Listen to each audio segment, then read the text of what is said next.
Con su venia, diputada presidenta, compañeros y compañeras. El 17 de junio de 2014 se publicó en el Diario Oficial de la Federación la reforma al párrafo 8º del artículo 4 de la Constitución Política de los Estados Unidos Mexicanos, que estableció que toda persona tiene derecho a la identidad y a ser registrado de manera inmediata a su nacimiento. Elevar a rango constitucional el derecho a la identidad, el Estado mexicano refrendó su compromiso histórico con las niñas y niños de nuestro país.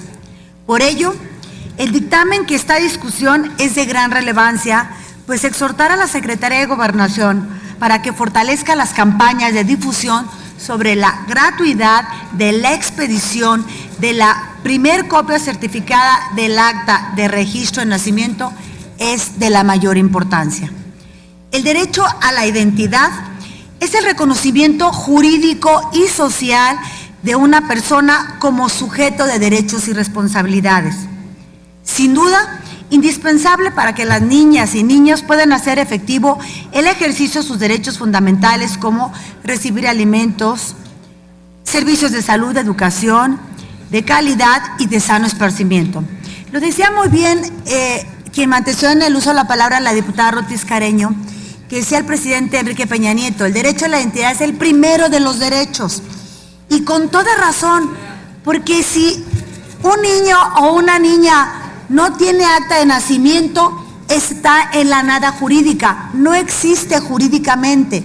Luego entonces, si no tiene un acta de nacimiento y está en la nada jurídica, ¿cómo va a inscribirse en la escuela? ¿Cómo va a hacer ejercicio pleno de sus derechos de salud, de educación, de recreación, de cultura? ¿Cómo va a ejercer el derecho a una familia que la tiene y a reclamar esas obligaciones y responsabilidades del vínculo paterno-filial? Por eso es muy importante que esta difusión y este punto de acuerdo, porque además cerca de 1 millón de niñas y niños en este país no tienen acta de nacimiento.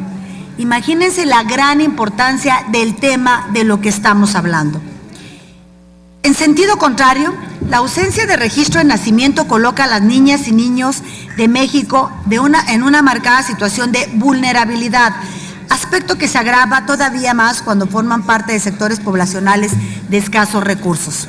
De acuerdo con la UNICEF, en 2015 en nuestro país más de 1.300.000 personas no tenían registro de nacimiento, de las cuales el 60% son niñas y niños. Sobre esta última consideración, llama la atención que dicho fenómeno se concentra principalmente en niñas y niños de edades tempranas, en zonas rurales, de alta marginación y de situación en pobreza, así como de una mayor presencia en las zonas indígenas. Lo anterior deja ver que el cobro de registro de nacimiento y expedición de la primera acta de nacimiento refuerzan la discriminación. Por ello, celebramos que a finales de 2016, la Suprema Corte de Justicia de la Nación declaró inconstitucionales los cobros al registro de nacimiento asociado a la edad de las personas, las multas para realizar registros extemporáneos, cobros por registro en hospitales y centros penitenciarios, así como los cargos por la inscripción de nacimiento de mexicanas y mexicanos ocurridos en el extranjero. En consecuencia, coincidimos con la dictaminadora cuando indica que el objetivo del presente asunto es desplegar esta campaña de difusión para que en los diferentes ámbitos de nuestra sociedad se conozca y se ejerza el derecho de toda persona a acceder gratuitamente a los servicios de registro de nacimiento y de la expedición gratuita de la primera copia certificada de registro. El asunto que nos convoca emana del entramado legal y constitucional de nuestro país, donde dispone de que el Estado mexicano se compromete a expedir gratuitamente la primera copia certificada del acta de registro de nacimiento. También encuentra su fortaleza en instrumentos internacionales como la Convención de los Derechos del Niño. Preservar la identidad, incluido la nacionalidad del nombre y las relaciones familiares, es fundamental. Yo termino haciendo una reflexión sobre lo trascendente que es cómo legisladores hemos hecho en los últimos tiempos, acompañando grandes reformas.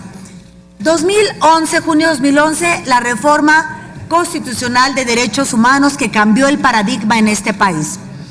12 de octubre de 2011, el interés superior de la niñez elevado a rango constitucional, y que a partir de ese momento, las niñas y los niños entraron en un nuevo paradigma de protección y de atención en este país. Todas las decisiones administrativas, jurisdiccionales y de política pública tienen que ejercerse al amparo del interés superior de la niñez. Primero, los derechos de los niños y su garantía. Y esto nos ha cambiado en el país. La reforma constitucional del derecho a la identidad ha sido de gran trascendencia para la niñez en nuestro país, pero para todas las personas.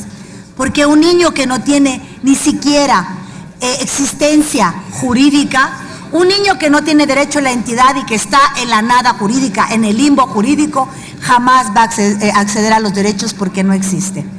La reforma de la Ley General de los Derechos Niñas y Niños Adolescentes, la reforma que envió el presidente constitucional de los Estados Unidos mexicanos, Enrique Peña Nieto, como ley preferente, cambió a este país respecto a su visión de las niñas y los niños. Pero ahí no acaba. Tenemos que seguir armonizando el marco jurídico y tenemos que seguir avanzando. Pero si un niño ni siquiera existe, ¿cómo le vamos a garantizar sus derechos? Por eso, en el grupo parlamentario votaremos a favor y les pedimos su voto en este sentido. Es cuanto, diputada presidenta.